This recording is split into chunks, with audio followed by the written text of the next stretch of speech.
ગુજરાત રાજ્ય નાગરિક પુરવઠા વિભાગની ઓનલાઈન સિસ્ટમ ગુરુવારે સવારથી ઠપ થઈ જતા રાજ્યભરની રેશનિંગ વ્યવસ્થા ખોરવાઈ ગઈ। ફેબ્રુઆરી માસના મર્યાદિત દિવસો વચ્ચે છેલ્લા 5 દિવસમાં ત્રીજી વખત સર્વર ડાઉન થતા રાજ્યની 17,000થી વધુ રેશન દુકાનો પર અનાજ લેવા આવેલા કાર્ડધારકોને ખાલી હાથે પરત ફરવાનો વારો આવ્યો।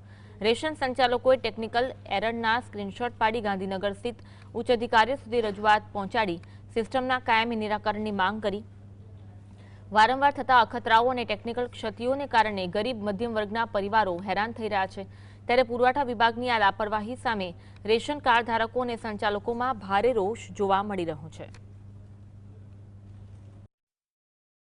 દુકાનમાં અનાજ લેવા આવ્યો છે, કોમ્પ્યુટર સિસ્ટમ 2 દિવસથી બંધ છે, તો મારે કેટલા ધક્કા ખાવા। સરકાર મફતમાં આપે છે, અમને ઘણું સારું છે, પણ કોમ્પ્યુટર બંધ હોવાને કારણે અમારે ધક્કા ખાવા પડે છે। અનાજની દુકાનમાં આવું છું, રેશનિંગની દુકાનમાં આજે કોમ્પ્યુટર એમને બંધ પડે છે 5 દાડાથી। હું રોજ ધક્કા ખાઉં છું, મને અનાજ મળતું નથી।